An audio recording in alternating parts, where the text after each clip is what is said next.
Hello, everyone. It's Dan King here, as always, from Fireside Strategic. Welcome to our videocast, Humanity Builds Better Businesses, where we celebrate leaders that do transformational work within organizations, helping their clients grow and lead teams with humanity. Today, I'm very happy to be chatting with Keith Cornies, former award-winning realtor and founder of AIM Coaching. Keith, welcome to the show. Great to have you, and would love to learn a little bit about you and what you do in the world. Well, thanks, Dan. I'm really honored to be here with you. It was a great phone call out of the blue that I got, how the world works, the connection through my coach, Zaina Kunik. You had talked to her, and so a shout out to her for setting us up.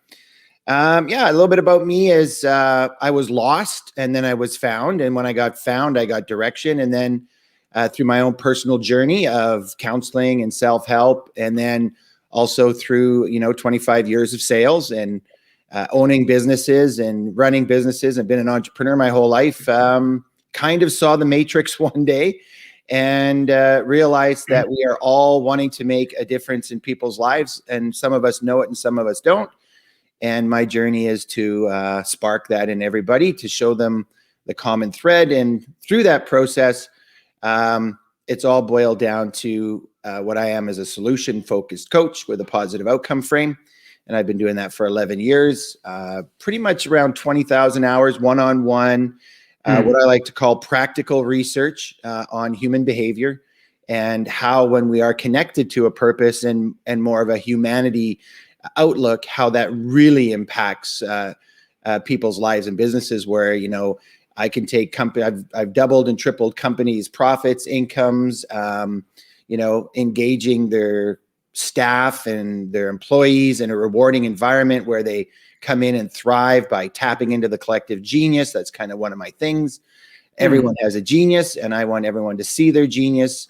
And just before we get started, I guess, to clarify, because my uncle in England hates that word because he thinks it's arrogant. But what I'm really saying is, we all have history and we all have experiences and a peripheral genius that's taking in information all the time. And we have behaviors that sometimes are affected by that. And also, that siren went by. That was good. Also, we have behaviors that are affected by that. And then when we can tap into that, we can actually tap into a deeper part of ourselves and really excel at the human we're meant to be. So as a leader, especially. Wow. A lot of richness to unpack there. I've probably got about 8 questions in my mind, so I'm trying to prioritize at the moment which one to start with. But if we all have this common thread, if in the end we all want to discover our humanity, we all want to use it in order to discover and achieve our purposes, what are the biggest things that tend to get in the way? If you think about your 20,000 hours and you reflect on what the obstacles are to people finding that common thread, what do you think the biggest ones are? Well, when I'm coaching people and we get to, say, 6 months in, they get to a statement where they'll have a deep thought and then they go, I am enough. And they say it with this emphasis and passion. And I'm like, oh, tell me more, right? Meanwhile, I've had, over 600 clients and they all get to this point of I am enough, which is realizing that they don't need to be more than what they are. They just need to be who they are. So I am enough is one of the common core threads.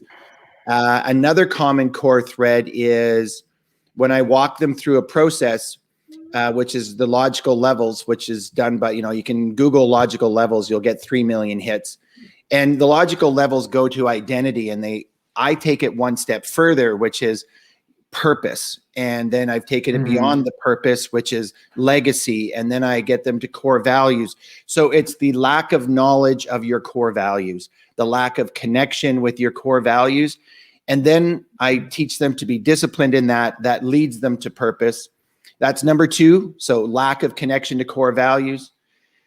So the takeaways, every client will get to these points.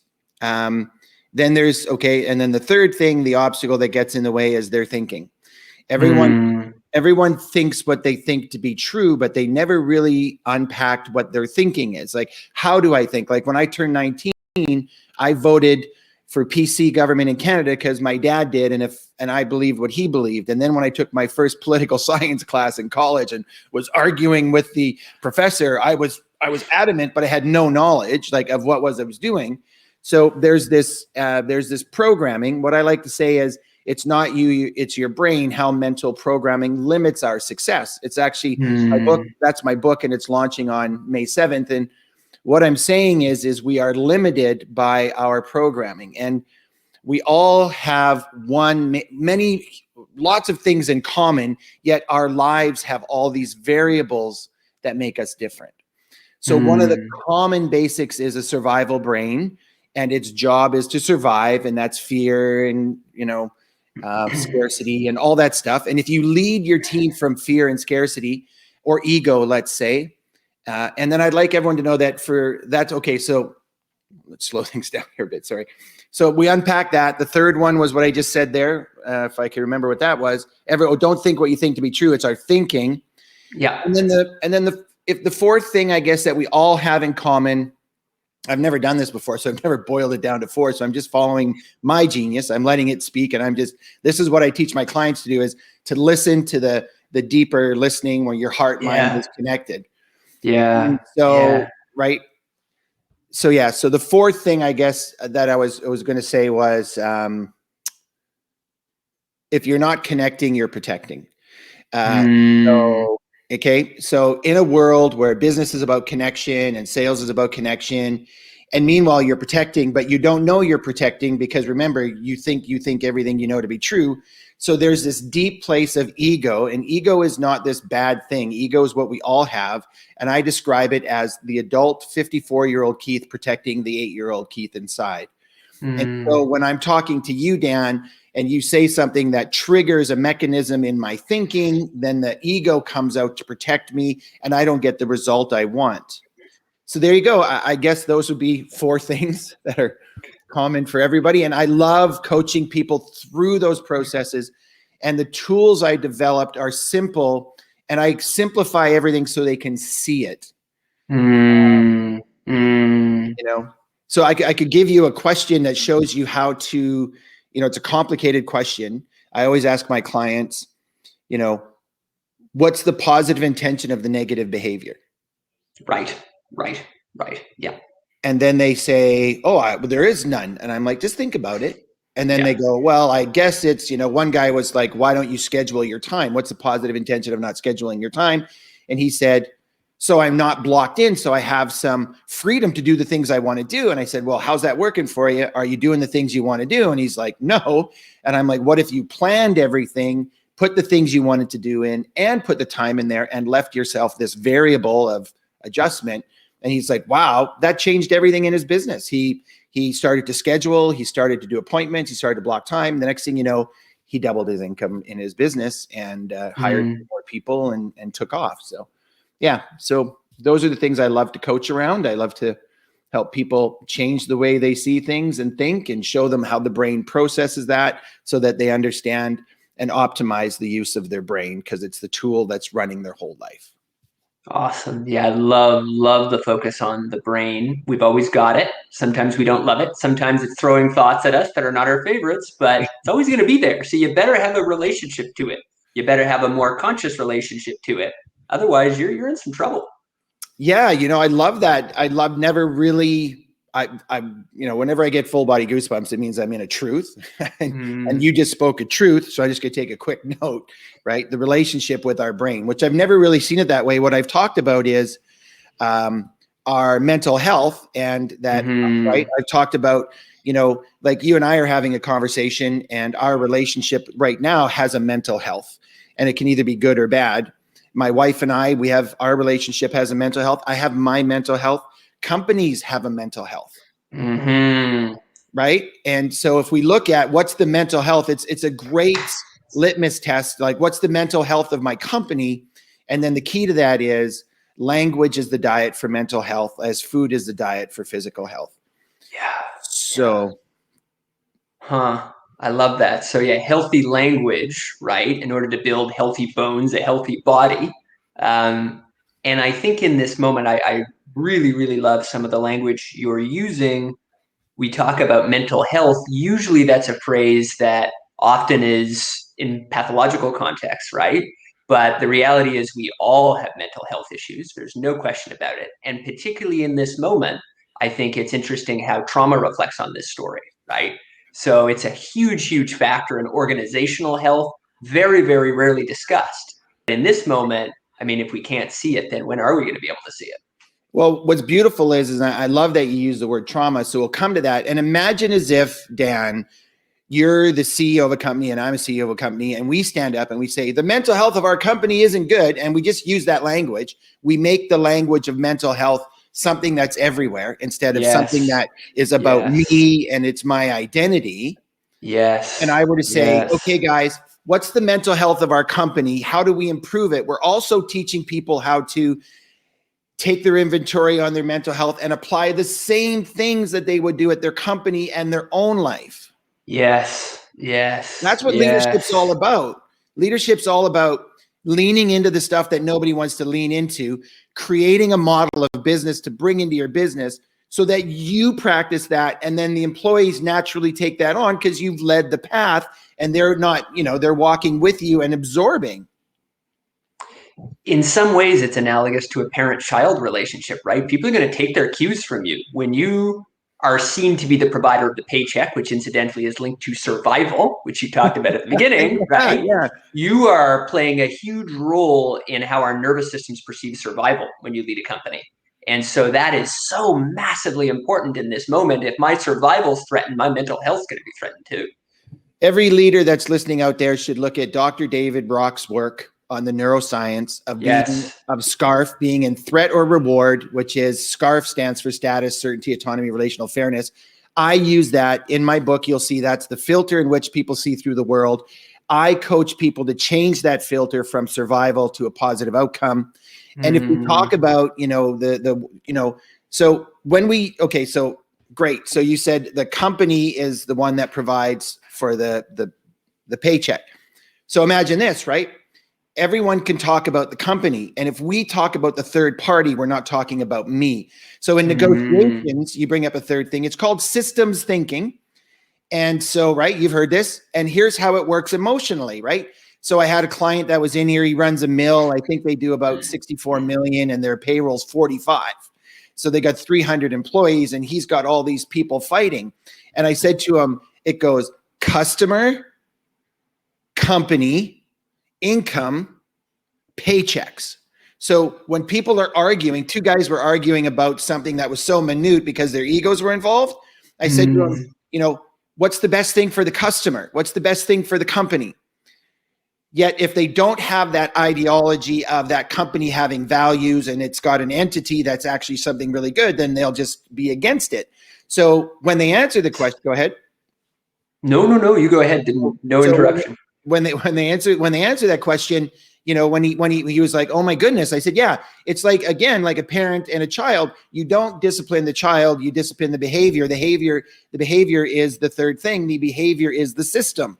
And so, right? Because see, the brain is systematic and sequential.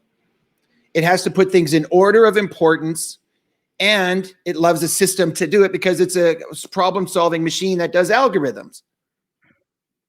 So 1 + 1 = 2. But if you don't know what 2 is and you keep trying equations, you try 7 + 9, and you get frustrated. As Stephen Covey says, and everyone said, you got to start with the end first, with a very deep description of the end, go back and create the equation. So in a company that has good mental health, that has core values, that, what I call discipline and core values, and comes up with a value proposition that's real to the company, not just something they put on the wall. You can see mine in the background there slightly. It says that I lead conversations that inspire genius. And it's up in my office, and everybody who works with me has that in their office, so that when they're sitting in there, they have to visually see it, which triggers that core value, which triggers them into the actions, because you need a physical trigger every day to shift your brain. Interesting. Okay, so we want to consciously, realizing that all these programs are at work in the background, we want to consciously create these physical triggers because we humbly appreciate that things could really go off the rails if we don't set a few things in motion at that time when we are conscious, right? You said it, right? Because it's trauma that's in the past. So it triggers the trauma. I'm not protecting. Yes. I'm not connecting. I'm protecting. Now I'm going to be Yes. the 54-year-old Keith with the 8-year-old inside saying, not a chance, pal. And now I'm no Yes. longer the leader I want to be. So being a great leader means that you're the leader. You have a brain that's operating you. I want a brain heart connection, which is that whole humanities piece that I love that you're doing. So Mm-hmm. if I can take the humanities, and truthfully, what happens is as people work with me, the filter in which they see the world changes and they become heart mind connected. And then I start Mm. talking about, spirituality and all the great stuff that I don't want to get into because everyone's got different opinions. But I'm a non-judgmental person. I meet people where they're at. I accept where they're at. I help them understand why they're where they're at. I help them sequentially create an equation to where they want to go. I sit back and Mm. I guide them there. And never once do I provide the answer to their business because they have it in their genius already. Yeah. Yeah. That is just awesome. That is such a powerful way to think about it. And in way, it's interesting how you use language of both computers and machines and people, right? Both are kind of in there. And it's true, like we're humans, we're not machines, but there are machine-like aspects to how we function in the world, right? And that knowing that doesn't need to undermine our humanity. Exactly, because there's autonomic systems that are running your nervous system. There's actually two autonomics, and then your brain. It's like, and I'm sitting here, and truthfully, at the end of the day, when I die, I'm made of carbon, and I just go into the earth, and I just rejuvenate the earth. I'm actually a plant with a brain, you know. Huh. So I know we're way more complicated than that. I'm not trying to simplify, but I do simplify everything because I have this depth of understanding, like these years of coaching, and then also my training as NLP, neuro linguistic programming, cognitive behavior, the neuroscience, and all this stuff. And I can get into the in-depth complexities of it all and talk about synaptics and connections, and But the truth is I simplify it so we can get there faster. Yeah. Yeah. What's a neat exercise? I have a thought or two to throw at you in a bit, but I want to ask you first, Keith. I'm a leader. I'm a human-centric leader. I appreciate that the mental health of my organization could use a little bit of improvement. Is there one or two exercises that you often kind of like to start with to help people begin walking this path? Absolutely. Yeah, brilliant question. Mhm. Um, I do the same thing for every company.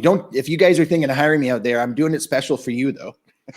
Everything Um, custom, right? because it's the brain, everyone's got different variables. I want them to access the brain and their variables, right? So that's why I can Mm. give everyone a tailored plan. So what I do is I have my life wheel and my work wheel. And I know people have seen life wheels and work wheels before. Please don't shut this off. Please listen to the depth of what I'm doing because I have simplified it so that it actually gives everything the brain needs to operate at a high optimal output, connecting you to a deeper purpose, all with one exercise. And it's the first thing I do, which is stop, notice, start over. Mm. Okay. So, I also do a lot of volunteer work with people that are in recovery programs. And recovery is just like personal growth. It's just, different motivations, but then the systems that they build are the same as well because they're really reprogramming a brain from addiction. So what I want people to know is the life wheel and the work wheel is, and this is the beauty of it. The life wheel is you put your parts of the life down. But let's Mm-hmm. just use this for work because I know there's a lot of What do you think? Do you think the human-centric leaders want me to give them the life analysis and how that impacts their work, or do they want me to give them the work analysis so they'll get more value on what to do in their job? What do you think, Dan? Let's start with the second. That feels most relevant for the audience. Brilliant. So you take a wheel and you put 8 parts and it's blank, and then you identify the 8 most important parts for your business. Mm. So sales, leadership, lead generation, marketing, team building, management, product, product development, whatever. And then what you do is you stop, you notice, and say, on a scale of 1 to 10, how satisfied am I in each part of my business?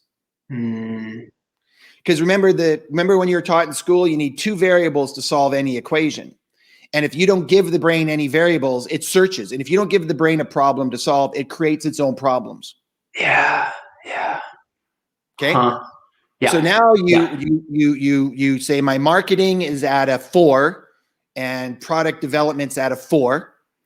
That's one variable. My plus oneing, this is what I coach. This is where I start.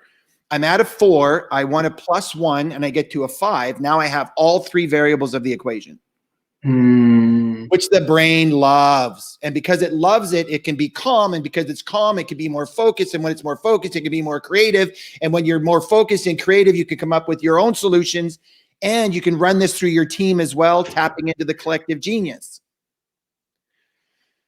So then you go through all 8 parts of the tool, and you've got 8 actions to take in your business that are small actions that you've created. And because you've created it, you're going to take it.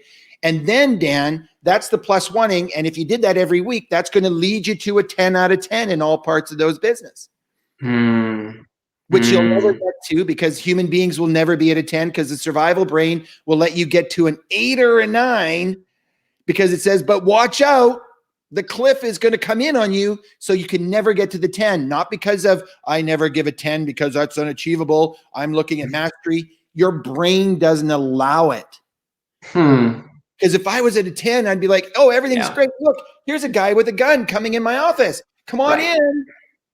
Right? No, I have to be on edge. Something's going to go wrong. And I want to take the brain, optimize it so that's less. Yeah. It's never going away, so I accept it. Yes. Yes. So the tool and the plus oneing then has a company operating. And you can also give it themes, because, you know, if you want to have, let's say that, Dan, you're building your business and your theme is, you know, humanity builds better business. So I'm at a 4. What can I do to go to a 5 so humanity will build a better business? And now you're giving the brain more expansive, in-depth solution thinking. It can go, okay, oh, this is the outcome that I want. Yeah. Feed the beast. Feed the beast, right? Like, hey, and this thing up here is just grinding away. And let's like oil it. Let's use it, optimize it. Let's give it what it needs, which is a variable equation. And I'm sorry that I simplify it to 1 + 1 = 2. Most people in their life don't know the answer they want, and they're trying the equation out, which leads to frustration, depression, anger. And then they're like, why am I not getting the life I want? Well, I said to a client the other day, what do you want? He goes, oh, I don't know. I said, then don't start the race. Yeah. And of course, there's so much pressure on us, even when we don't know what race we're running, to just run, right? Run fast, be faster. The brain has a mechanism of comparisonitis, as you'll see in my book, which is, how am I doing compared to Dan? Dan's faster than me. So if we get chased by the saber tooth, I die. I need to be better than Dan. So the language the brain uses is better than. I don't like that language, because that puts me in a place of I'm not good enough. Remember, everyone gets to a point where they say I'm enough. In the meantime, what I do is I get that I'm not good enough mechanism to shut up and shift it to I'm enough, but it's always running. So I change the language, because language is the diet for the mental health. And I go from I need to be better to I want to be better. I'm at a 2 and I want to be better. I'm at a 3 and I want to be better. Not I'm at a 2 and I need to be better. Coming from scarcity, getting my insecurity, putting me into protection, getting me in fight, fight, or freeze, and everyone's an enemy and I can't do my job. So what happens is you go into the amygdala hijack, your limbic system overrides the brain, shuts it down, puts cortisol in there. Now you can't think clearly, you're in the fog, adrenaline to your extremities. So you got to do something now and you don't know what to do. And then you find this, what do we do next? I come in and I get the brain down to here. You can breathe. We can meditate. I do many meditations. I teach quick meditations, breath. I put your hand on your heart and say, what can we do to be more, you know, what can we do to build a more humane business? What can we do to have more humanity in our business? And then go, and then I'll say, what do you need to let go of? And they're like, fear. What do you need to step into? And then this is the beauty. They'll come up with their own language. Some people think the opposite of fear is courage. Mine is excitement. So if I said, everyone else there, the opposite of fear is excitement, and what you think is wrong, that's telling. Telling is yelling. But if I ask you, Dan, what's your opposite of fear? You would say? I think it's probably bravery or courage for me. Awesome. Yeah. So imagine if you meditated on courage today in the morning instead of letting Mm, the brain default to fear. mm, yeah. Yeah. I like it. Just little things like that, because I've created my daily routine, which looks really simple, but what it is it's a reprogramming of the Mm, brain. It's doing the things the brain needs to do first thing in the morning to optimize it to go forward. So my clients have to do those when they work with me. They have to prove to me that they've done those. Of course, it's their words, their life, their rules. I just right. need to see Right. it. I just need Right. to see that you did the work. And if they don't do the work, then I ask, what's the positive intention of not doing the work? I love it. I love it. That's a great question. Yeah. Yeah. That's a great question. Oh, it's fantastic. It's such a human approach to coaching. Coaching can seem like this human thing, but it isn't always, right? Sometimes we can, as coach, catch ourselves falling into our own pattern if we don't do our own work. It's very easy to not show up with the kind of curiosity and openness that can even ask a great question like that. We can get frustrated with our clients if they don't do the work, right? But inevitably, if we're frustrated they're not doing the work, it means in some way we're not doing our work. Well, the good news is Zaina Kunik is my coach that you've met, and she's coached me for 11 years, and I've coached her for 11 years. We met in our training. We went into our triad, and we made an agreement. We said this works, and we should be committed to this for the rest of our lives. And so Wow. every Sunday for 11 years, I've checked the four corners of my brain and do the deep dives, ask the big questions. She's an amazing coach. She's not my style of coaching. She's her style of coaching. Yeah. Still with, and her training. And yet she asks, if you ask one great question to another human and shut up, Yeah. and then let them, start to unravel their thinking, they will get an amazing aha learning. And they'll become more connected to themselves, and then they'll have and then once you love yourself, and I know this all sounds fluffy, I used to be a hockey fighter. So when people hear me talk about this stuff, they're like, Zaina and I, when we were in our course, we stood up and we looked at each other and we went, oh, all this fluffy stuff. And now here we are, 11 years later, and we realized that was the stuff that we needed to be talking about. So crazy. So Well, crazy. I love that you're talking about it, and Keith, as we come towards the end of our time together, just I'm going to throw a couple more questions at you. One, you have a book coming out soon. What do you have coming out soon that leaders might be interested in taking a look at? Yeah, so a couple of things. The book's coming out on May 7th. It's Not You, It's Your Brain. How mental programming limits your success and how to get the life you deserve.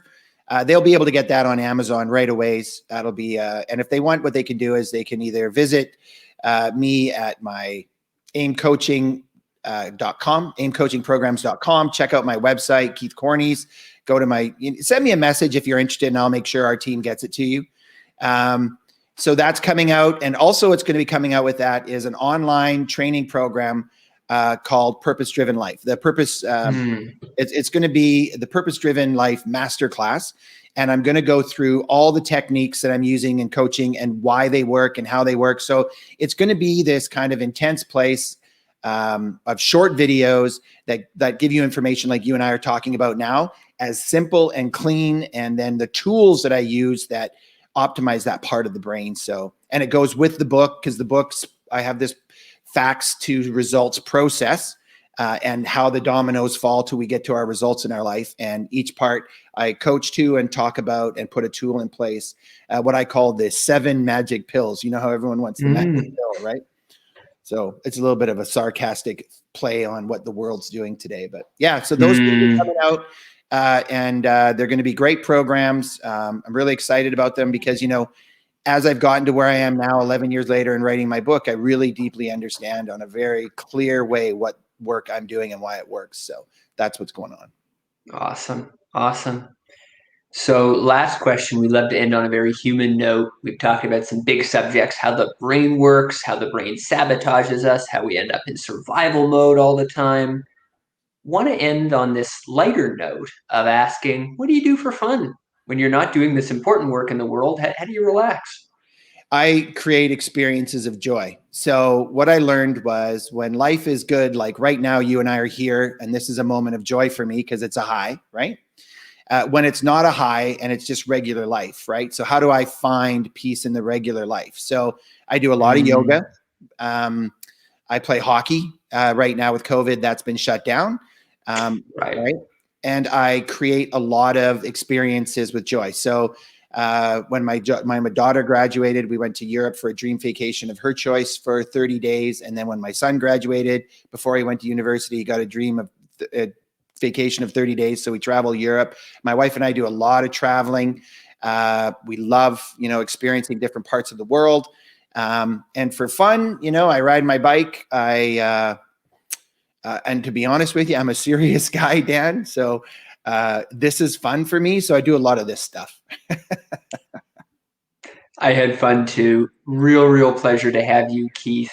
What a rich, energetic, powerful conversation. So grateful to you for making the time, and I enjoyed it a ton, and I'm pretty confident anyone listening will as well. So appreciate you so much, Keith. Great. Thank you, Dan.